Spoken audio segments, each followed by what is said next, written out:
हर पल मस्ती और रंगीन विद सतमोला नमकीन, इससे बेटर है नथिंग सतमोला नमकीन। डिफरेंट टेस्ट है बेमिसाल, पनीर भुजिया भी कमाल, इसके टेस्ट के सब शौकीन, हाँ सतमोला नमकीन। सतमोला स्वीट्स एंड नमकीन, इससे बेटर है नथिंग, हाँ सतमोला नमकीन। नमस्कार, मैं राशि, आप देख रहे हैं नेशनल भारत न्यूज और आइए नजर डालते हैं अब तक की कुछ बड़ी खबरों की ओर।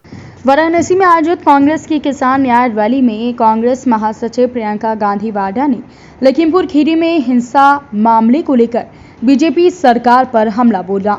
साथ ही प्रधानमंत्री नरेंद्र मोदी और यूपी के मुख्यमंत्री योगी आदित्यनाथ को भी आड़े हाथों लिया। प्रियंका ने कहा कि यहां यूपी के मुख्यमंत्री मंच पर बैठे हुए उस मंत्री का बचाव कर रहे हैं जिसके बेटे ने लखीमपुर की घटना का काम किया है। जो प्रधानमंत्री लखनऊ आ सकते थे वो 2 घंटे की दूरी पर लखीमपुर नहीं जा सकते।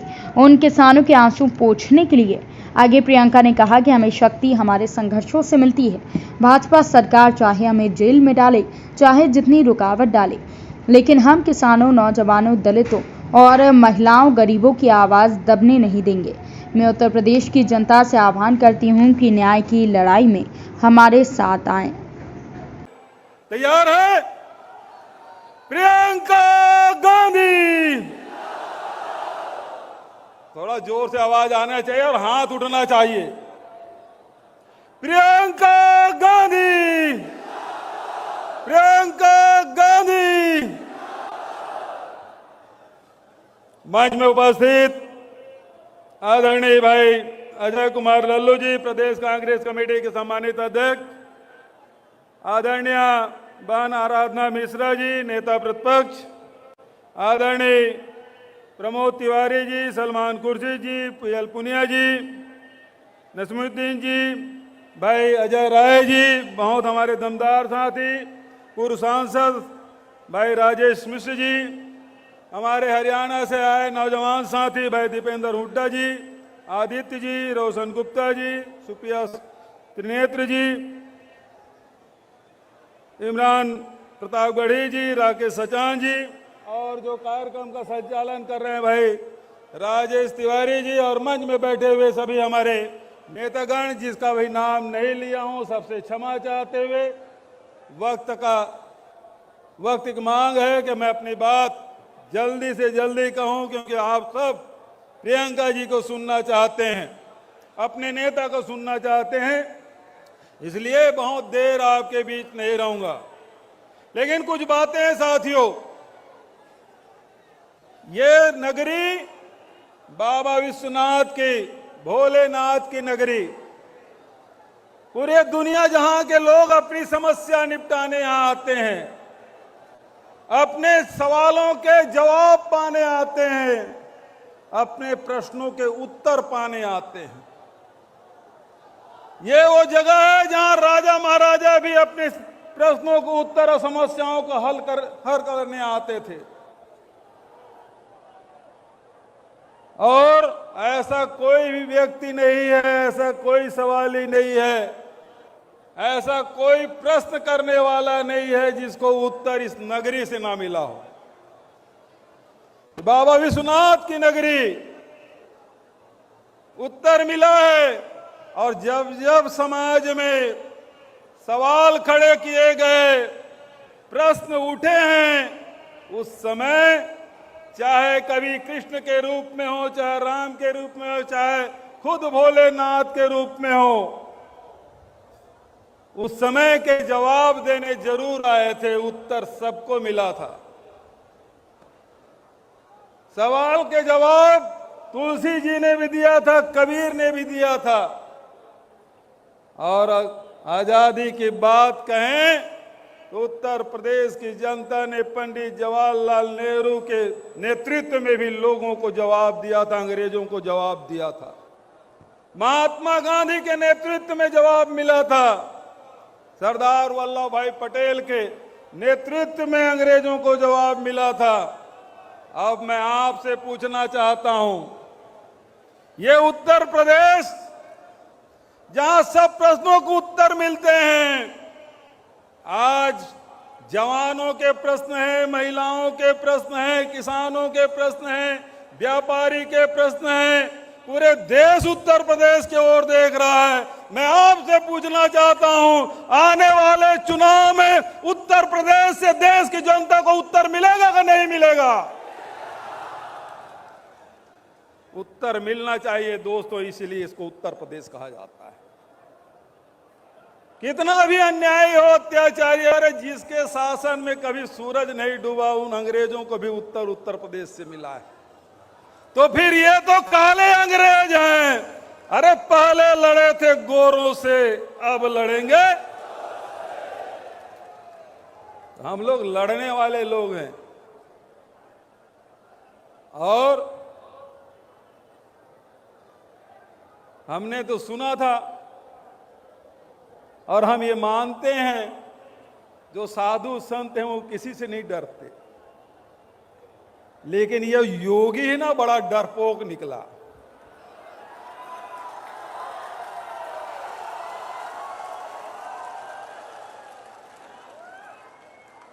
ये योगी है, बड़ा डरपोक निकला।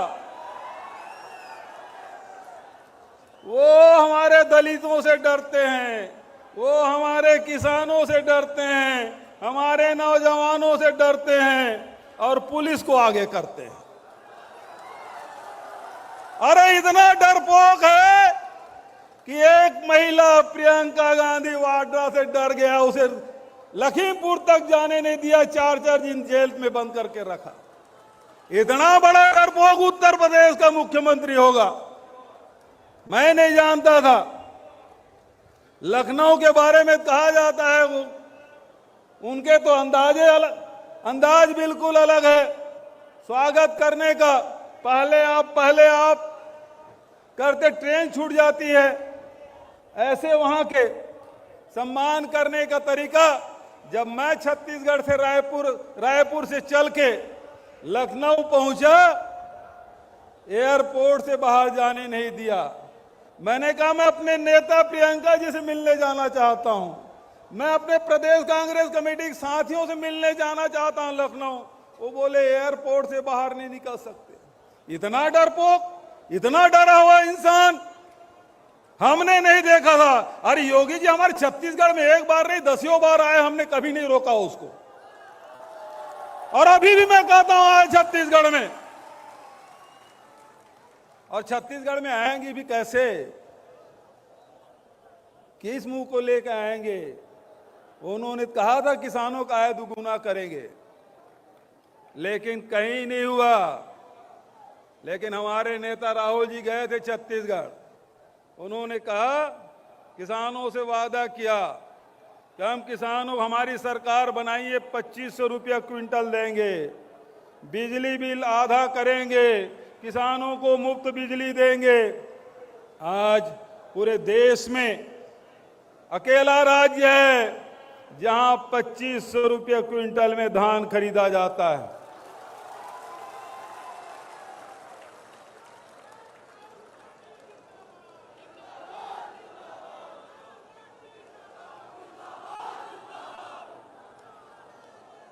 ये लोग केवल जुमलेबाजी करते हैं, किसानों के हित नहीं करते। हम रोड़ा लगाया गया कि आप यदि समर्थन मूल्य से 1 रुपया भी ज्यादा देंगे तो आपका चावल नहीं खरीदा जाएगा। हमने अभी 9,000 रुपया प्रति एकड़ 22 लाख किसानों को हम दे रहे हैं। 2500 से ज्यादा 2540 रुपये प्रति क्विंटल पड़ रहा है। मैं आपसे पूछना चाहता हूं, जब छत्तीसगढ़ में 2500 रुपया में खरीदा जा सकता है तो फिर उत्तर प्रदेश में क्यों नहीं खरीदा जा सकता? खरीदी होनी चाहिए कि नहीं होना चाहिए? मैं किसान भाइयों से कहना चाहता हूं, जब कांग्रेस की सरकार छत्तीसगढ़ में 2500 रुपया में धान खरीदी कर सकते हैं तो उत्तर प्रदेश में भी प्रियंका गांधी के नेतृत्व में सरकार बनाइए, यहां भी धान की कीमत 2500 रुपया होगा।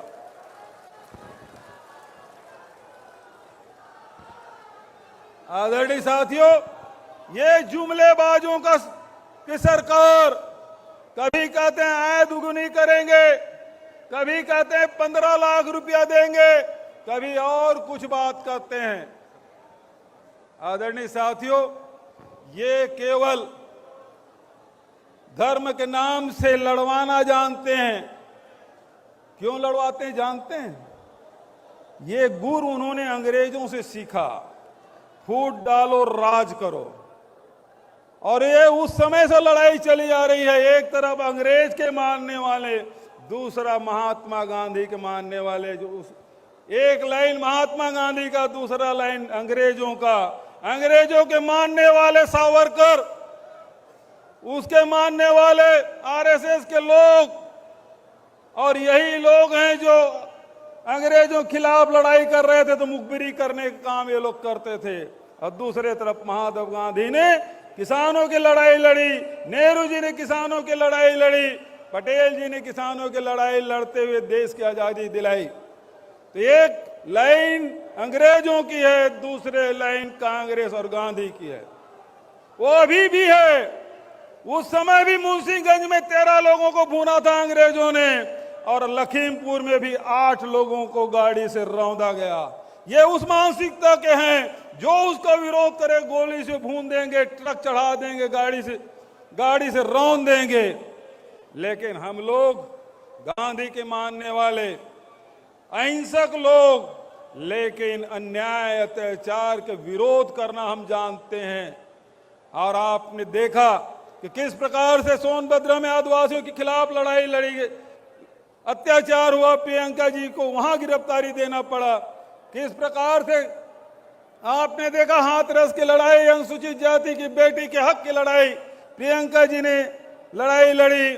और किस प्रकार से लखीमपुर की बात, जो किसानों की लड़ाई पूरे देश में लड़ी जा रही है, उत्तर प्रदेश के पुलिस को छकाते हुए रात 11 बजे लखनऊ एयरपोर्ट से निकल के 4 बजे उसकी गिरफ्तारी हुई।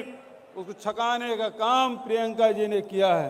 तो आज चाहे अनुसूचित जाति को, दलितों की लड़ाई हो, चाहे वो किसानों की लड़ाई हो, चाहे वो महिलाओं की लड़ाई हो, वो लड़ाई लड़ने वाले कोई एक व्यक्ति का नाम है। तो आप लोग बताएं कौन है? आवाज नहीं आ रही है मुझे, पीछे से भी आवाज आना चाहिए। वो लड़ाई लड़ने वाला शख्स कौन?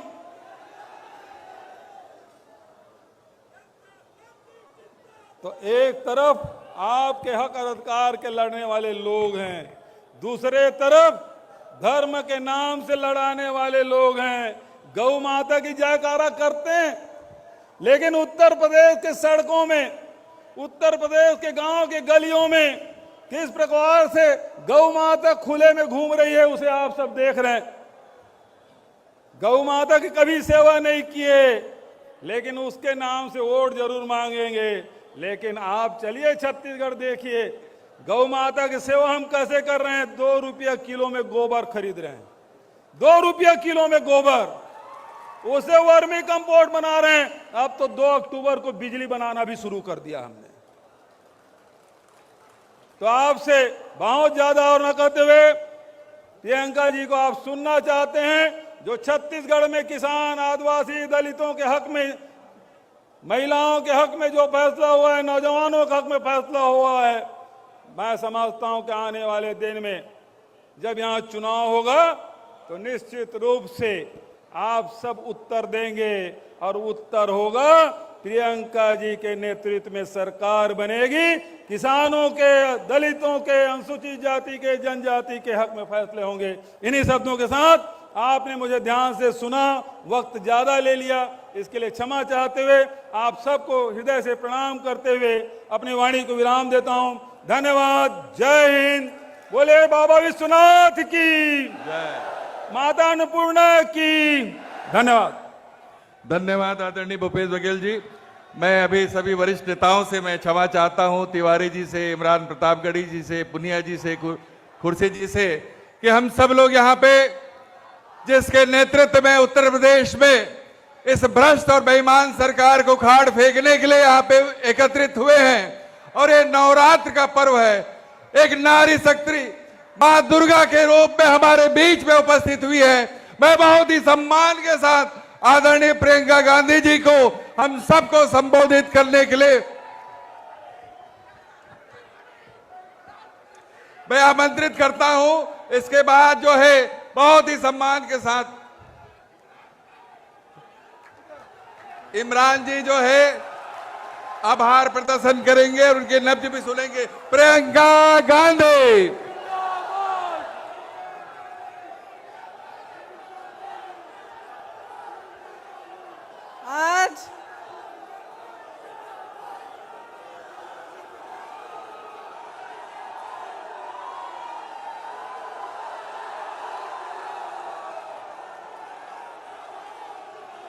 आज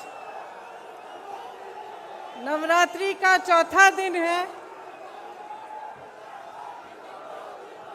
मैं व्रत हूं, तो मैं मां की स्तुति से शुरू करना चाहती हूं। या देवी सर्वभूतेषु शक्ति रूपेण संस्थिता नमस्तस्यै नमस्तस्यै नमस्तस्यै नमो नमः। सर्वमंगल मांगल्ये शिवे सर्वार्थ साधिके शरणे त्र्यंबके गौरी नारायण नमोस्तुते। मेरे साथ कहिए जय माता दी, जय माता दी, जय माता दी। मैं उपस्थित सभी नेतागण को यहाँ पे मैं उनका स्वागत करना चाहती हूँ। श्री भूपेश बघेल जी, श्री अजय कुमार लल्लू जी, श्रीमती आराधना मिश्रा मोना जी, श्री दीपेंद्र हुडा जी, श्री प्रमोद तिवारी जी, श्री सलमान खुर्शीद जी, श्री पीएल पुनिया जी, राजेश मिश्रा जी, अजय राय जी, श्री इमरान प्रतापगढ़ी जी, प्रदीप माथुर जी, विवेक बंसल जी, प्रदीप जैन आदित्य जी, दीपक सिंह एमएलसी जी, जितेंद्र सिंह एक्सएमपी, कमल किशोर कमांडो जी, किशोरीलाल शर्मा जी, मोहम्मद मुकीम जी, नदीम जावेद जी, राकेश सचान जी, सुप्रिया श्रीनेट जी, सोहेल अंसारी जी, जफर अली नकवी जी, पंकज मलिक जी, ब्रिजलाल खाबरी जी, श्री अनुग्रह नारायण सिंह जी, उपस्थित प्रदेश कांग्रेस के कमेटी के पदाधिकारी, फ्रंटल विभाग प्रकोष्ठ के पदाधिकारी, सभी जिला शहर अध्यक्ष, युवा, किसान, महिला और मीडिया के मेरे साथी, आप सबका इस सभा में बहुत बहुत स्वागत। जैसे मैंने कहा, नवरात्रि चल रही है। इस समय मुझे उचित लगा कि मैं आपसे अपनी दिल की बात कहूं। जो सच्चाई मैंने उत्तर प्रदेश में पिछले 2 सालों से देखी है, जब से मैं यहाँ पे काम कर रही हूँ, वो सच्चाई मैं आपके सामने रखना चाहती हूँ। शुरू में जब मैंने यहाँ काम करना शुरू किया तो एक घटना हुई यहाँ से कुछ ही दूर सोनभद्र में। इस घटना में 13 आदिवासी खेत में काम कर रहे थे। जब पुलिस प्रशासन की सहमति से कुछ लोग उनकी जमीन लेने की कोशिश कर रहे थे, वो लोग आए, ट्रैक्टर जीप लेके आए और उन्होंने मारपीट की, गोली चलाई और 13 आदिवासियों को शहीद किया। सोनभद्र में नरसंहार हुआ। जब मैं उनसे मिलने गई तो मेरे मन में एक बात बहुत स्पष्ट मुझे लगी। जिस परिवार के पास मैं जा रही थी, वे कह रहे थे हमें मुआवजा नहीं चाहिए, हमें पैसा नहीं चाहिए किसी सरकार का, हमें न्याय चाहिए। लेकिन दीदी, हमें न्याय की उम्मीद नहीं है। उसके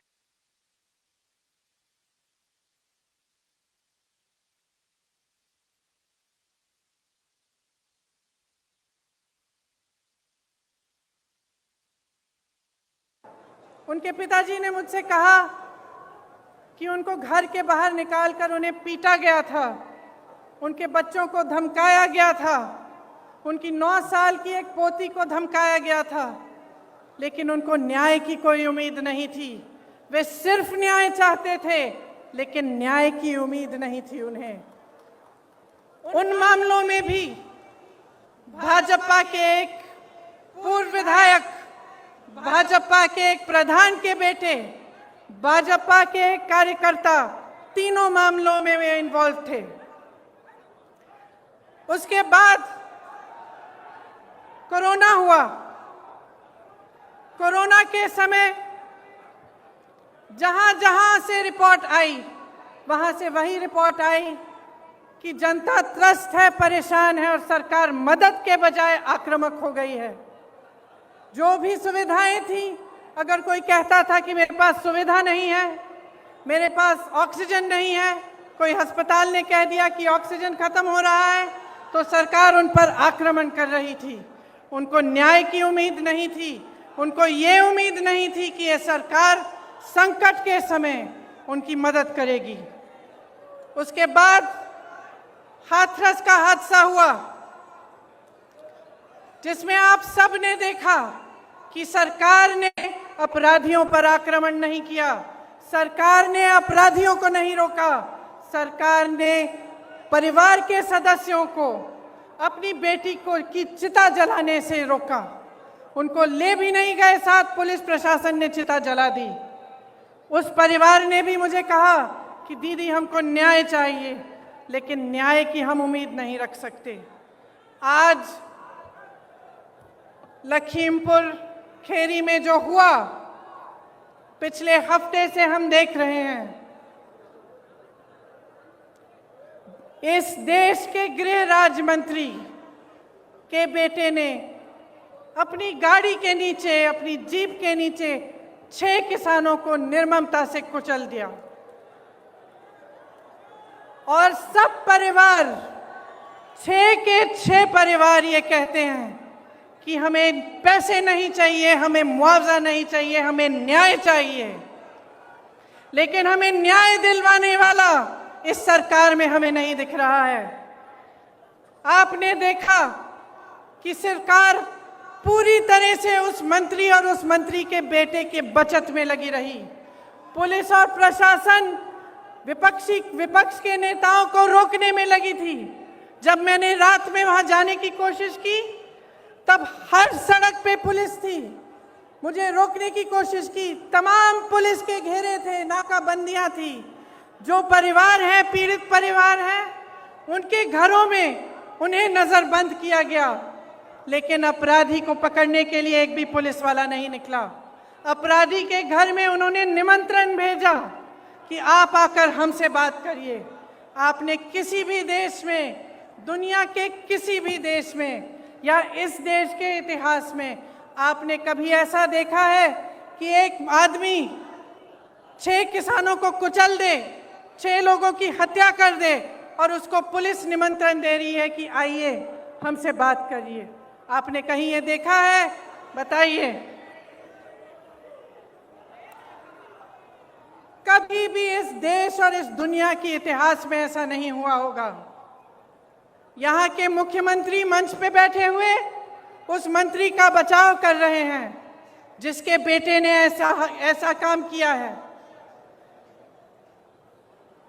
जो प्रधानमंत्री लखनऊ आ सकते थे प्रदर्शन को देखने के लिए, उत्तर प्रदेश के प्रदर्शन को देखने के लिए, आजादी के प्रदर्शन को देखने के लिए,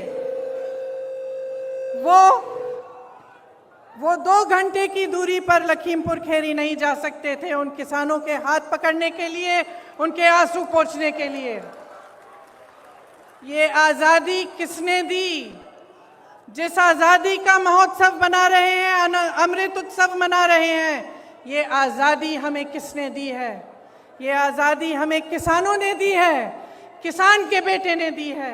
इस देश को किसान ने सींचा है, किसान का बेटा हमारी सीमाओं पर खड़ा है आज भी। ये किसान के बेटे हैं जो हमारी सुरक्षा कर रहे हैं, हमारी सीमाओं पे इस देश की आजादी को निर्भर रख रहे हैं। ये देश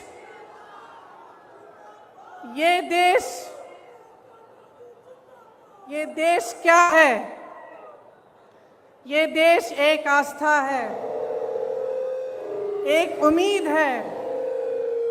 इसी न्याय की उम्मीद पर इस देश को आज़ादी मिली। जब महात्मा गांधी जी आज़ादी की लड़ाई लड़ने के लिए गए तो उनके दिल में ये था कि मेरी जनता को, मेरे लोगों को, मेरे देश के किसानों, दलितों, मेरे देश की महिलाओं को, देश के गरीबों को न्याय मिलना चाहिए। न्याय पर हमारा संविधान आधारित है, लेकिन इस देश में न्याय की उम्मीद सब छोड़ चुके हैं। तो मैं आपसे कहना चाहती हूं कि जब लखीमपुर खीरी में मैं शहीद नक्षत्र सिंह जी के घर गई, उन्होंने मुझे बताया कि उनका बेटा सीमा सुरक्षा बल में दाखिल हुआ है। जब मैं अगले परिवार से मिलने गई तो मुझे बताया गया कि उनके तमाम भाई बहन सेना में देश की सुरक्षा करते हैं। जब मैं रमन कश्यप पत्रकार के घर गई, मुझे बताया गया कि उनको काम करते करते मारा गया, उनको जीप के नीचे कुचला गया क्योंकि वो वीडियो ले रहे थे, सच्चाई दिखाना चाह रहे थे।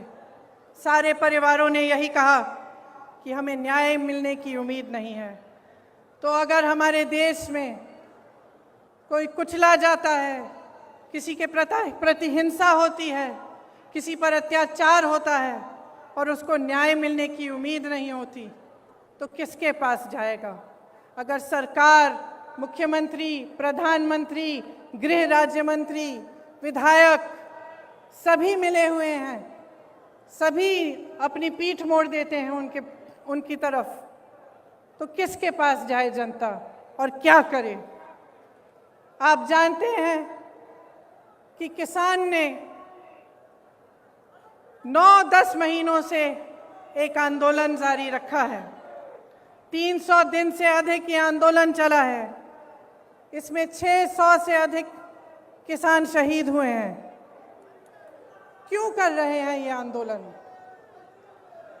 ये आंदोलन इसलिए कर रहे हैं क्योंकि ये जानते हैं कि ये सरकार के जो 3 कानून हैं, उनके जरिए उनकी आमदनी, उनके खेत, उनके फसल सब इस सरकार के खरबपति मित्रों के पास जाने वाली है, उनके कब्जे में होने वाली है।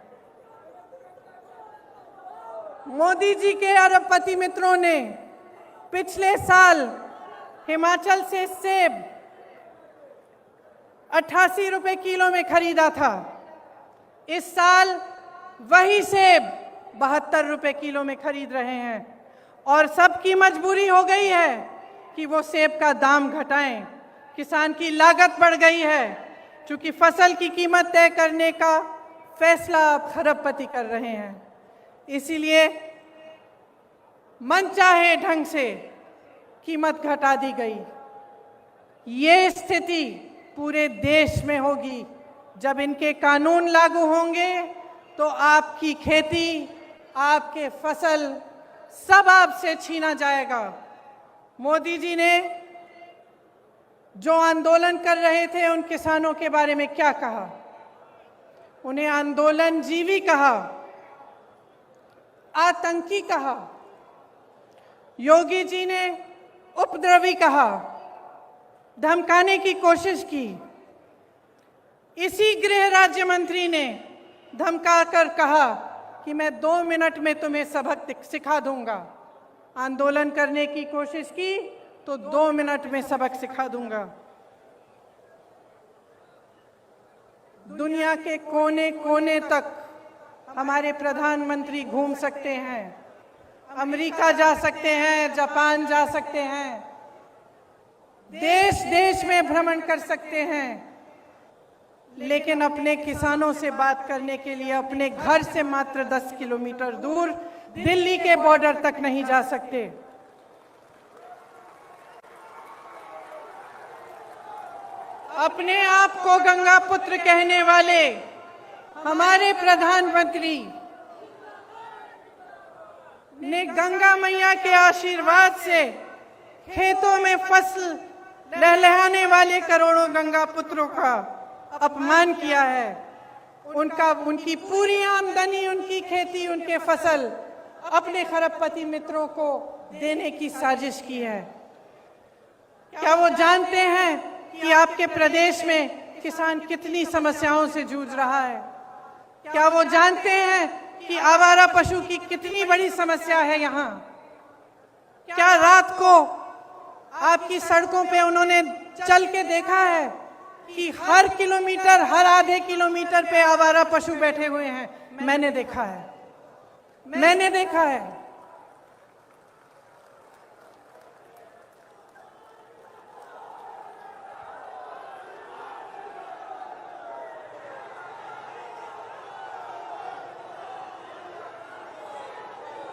किसानों की बिजली के दाम 3 बार बढ़ा चुके हैं।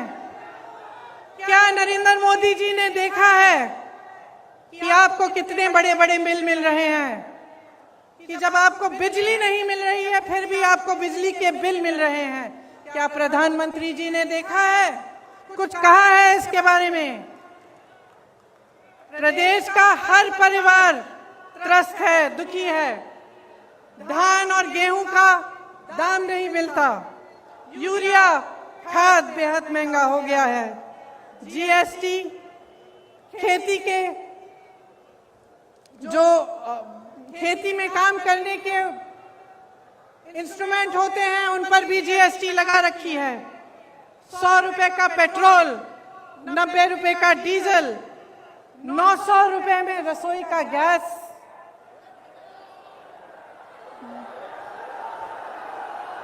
1000 आज 1000 रुपए में रसोई का गैस। 23 करोड़ लोग गरीबी रेखा से नीचे चले गए हैं। कोयला खत्म हो रहा है। बेरोजगारी चरम पे है। जहां जहां जाओ बेरोजगार युवा मिलते हैं। परसों मैं लखनऊ की एक बस्ती में गई। मैं इसलिए गई थी क्योंकि योगी जी ने एक ऐसे शब्द इस्तेमाल किए सफाई कर्मचारियों के प्रति, मेरी बहनों के प्रति, जो रोज सुबह अपने घर में झाड़ू मारती हैं, जो सफाई करते हैं, हमारे देश, हमारी शहरों को साफ रखते हैं, उनके प्रति उन्होंने अब शब्द कहे। तो मैं एक बस्ती में गई वाल्मीकि मंदिर में झाड़ू लगाने के लिए और उन सब से बात करने के लिए जो इस काम को अपनी आमदनी के लिए, अपने बच्चों को पढ़ाने के लिए करते हैं। उन सब ने मुझे बताया, मैं घर गई, घर गई, एक घर से दूसरे घर गई, हर घर में मुझे बताया, अपने युवा बच्चे मेरे सामने लाए। किसी ने एमए किया था, किसी ने बीए किया था, किसी ने आईटीआई किया था, किसी के पास नौकरी नहीं थी, किसी एक का रोजगार नहीं था। और जो रोजगार कर रहे थे, जो सफाई कर्मचारी थे, उनका वेतन महीनों से नहीं बढ़ाया गया था। दुखी है जनता, त्रस्त है, नाराज भी है और नाराज होना चाहिए, क्योंकि जिस समय आप इन परेशानियों से गुजर रहे हैं, आप संघर्ष कर रहे हैं, उसी समय प्रधानमंत्री जी के खरबपति मित्र करोड़ों रुपए कमा रहे हैं। 1000 करोड़ रुपए से ज्यादा दिन में कमाते हैं और आपकी आमदनी एकदम बंद है। कोरोना के समय तमाम छोटे बिजनेस, छोटे व्यापारी, तमाम लोगों को अपने काम बंद करने पड़े, अपनी दुकानें बंद करनी पड़ी, अपने व्यापार बंद करने पड़े। क्या सरकार ने कोई राहत दी? कोई राहत नहीं मिली। सिर्फ आपको प्रताड़ित किया, कभी जीएसटी, कभी नोटबंदी, कभी कुछ और। सब देशों में, इस पूरी दुनिया में सब देशों में जहां जहां कोरोना की मार पड़ी, सरकार ने राहत दी, लेकिन आपको कोई राहत नहीं मिली। देश के हवाई अड्डों, देश की रेलवे, तमाम पीएसयू इनके खरबपति मित्रों को सौंपी गई हैं। आपको मालूम नहीं होगा शायद, प्रधानमंत्री जी ने पिछले साल अपने लिए 2 हवाई जहाज खरीदे। आप बताइए कितने के हो सकते हैं ये हवाई जहाज? सब मालूम है, सब पता है। एक हवाई जहाज 8,000 करोड़ का था। 2 हवाई जहाज खरीदे कितने के? और इस देश की पूरी एयर इंडिया कितने में बेची? अपने खरबपति मित्रों को कितने में बेची? 18,000 करोड़ में बेची। 2 हवाई जहाज अपने लिए खरीदे 16,000 करोड़ के। इस देश की एयर इंडिया को 18,000 करोड़ के लिए अपने दोस्तों को बेच दी। देखिए, समझ लीजिए,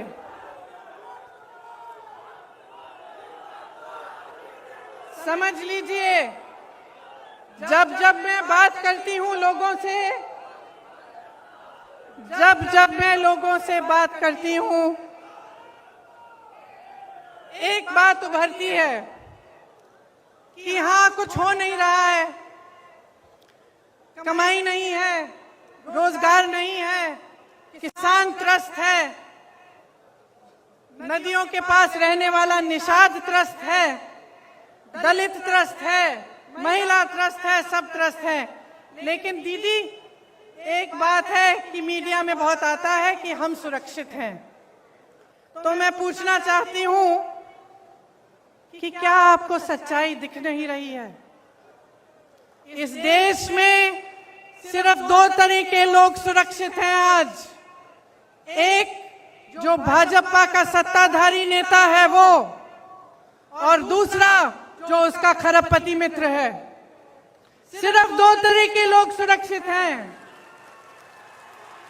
इस देश में कोई धर्म का व्यक्ति सुरक्षित नहीं है, किसी भी जाति का व्यक्ति सुरक्षित नहीं है। इस देश में ना मजदूर सुरक्षित है, ना मल्ला सुरक्षित है, ना निषाद सुरक्षित है, ना दलित सुरक्षित है, ना गरीब सुरक्षित है, ना अल्पसंख्यक सुरक्षित है, ना मेरी महिला बहनें सुरक्षित हैं। इस देश में सिर्फ प्रधानमंत्री, उनके मंत्रिमंडल के लोग, उनकी पार्टी के लोग जो सत्ता में हैं वो सुरक्षित हैं, और उनके जितने भी खरबपति अमीर मित्र हैं वो सुरक्षित हैं। इस बात को सही ढंग से पहचानिए। ये देश नष्ट हो रहा है, इस बात को पहचानिए। जितने भी इश्तेहार बस स्टैंडों पे लग रहे हैं, बड़ी बड़ी होर्डिंग्स लग रही हैं, इनके पीछे जो सच्चाई है आप जानते हैं। आप जी रहे हैं उस सच्चाई को, आपका अनुभव है। आप बताइए, आपको फसल का दाम मिलता है? गैस सिलेंडर मिलता है आपको? भर पाती हैं आप? आपके बच्चों को रोजगार मिलता है? तो सच्चाई क्या है? और इस सच्चाई को बोलने से लोग डर क्यों रहे हैं? किस चीज से भय है? क्या हो जाएगा? समय आ गया है, चुनाव की बात नहीं है, अब देश की बात है।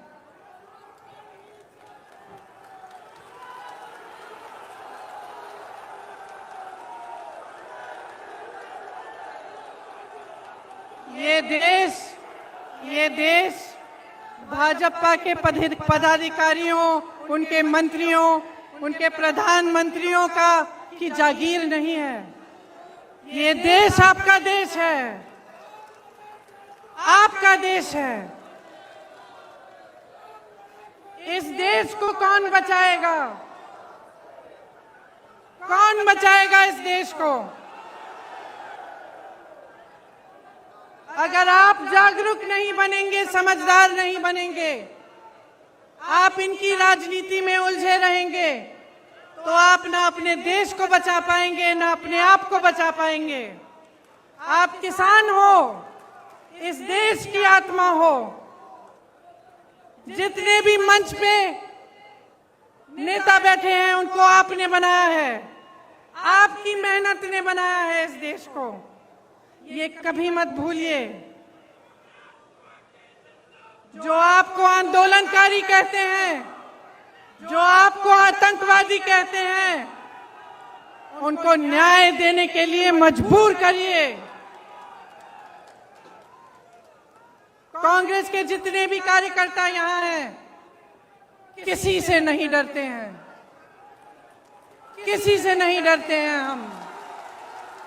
हमें जेल में डालिए, हमें मारिए, हमें कुछ भी कर लीजिए, हम लड़ते रहेंगे, लड़ते रहेंगे, लड़ते रहेंगे जब तक वो गृह राज्य मंत्री आपका इस्तीफा नहीं देगा। तब तक हम लड़ते रहेंगे, हम हिलेंगे नहीं, हम हटेंगे नहीं। हम कांग्रेस के कार्यकर्ता हैं। हमारी पार्टी ने इस देश की आजादी की लड़ाई लड़ी है। हमें कोई चुप नहीं कर सकता, हमें कोई रोक नहीं सकता। और जितने भी लोग मेरी बातों को सुन रहे हैं, चाहे आप यहाँ मौजूद हैं, चाहे आप टीवी पे देख रहे हैं, अपने अंतर्मन में झांकिए,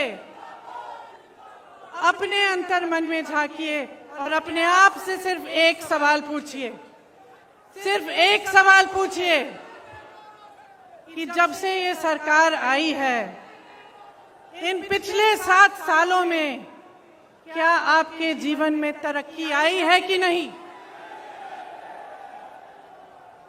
क्या विकास आपके द्वार पे आया है कि नहीं?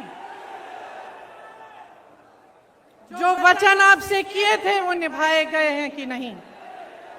सिर्फ ये एक सवाल पूछ लीजिए और अपने ही मन में ईमानदारी से इस सवाल का जवाब दीजिए। और अगर इस सवाल का जवाब यही है कि आपके जीवन में तरक्की नहीं हुई, तो आ जाइए, मेरे साथ खड़े होइए, कंधे से कंधा लगाइए और लड़िए। बदलिए सरकार को, परिवर्तन लाइए, अपने प्रदेश को बदलिए, क्योंकि मैं तब तक नहीं रुकूंगी जब तक यहाँ पर परिवर्तन आए। मैं आप सबको बहुत बहुत धन्यवाद देना चाहती हूँ कि आप यहाँ आए, इतनी धूप में मेरा इंतजार किया। आप सबको नवरात्रि की बहुत बहुत शुभकामनाएं। जय माता दी, जय हिंद, जय किसान, जय किसान, जय जवान, जय किसान, जय जवान, जय हिंद, जय हिंद, जय हिंद, जय हिंद, जय हिंद, जय हिंद। लड़ेंगे, लड़ेंगे। अब मैं इमरान प्रतापगढ़ी जी को आमंत्रित करता हूं, अपने लफ्ज के साथ जो है वो आभार प्रदर्शन करेंगे।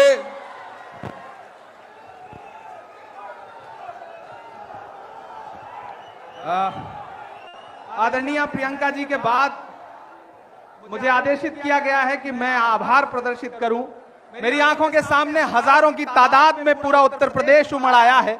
आप धूप में खड़े हैं, मैं आपकी इस खबर में फिलहाल के लिए इतना ही। देश दुनिया से जुड़ी खबरों के लिए बने रहिए नेशनल भारत न्यूज के साथ। नमस्कार। अगर आपने अभी तक हमारे चैनल को सब्सक्राइब नहीं किया है तो जल्दी से सब्सक्राइब करें और बेल आइकन को दबाना बिल्कुल ना भूलें।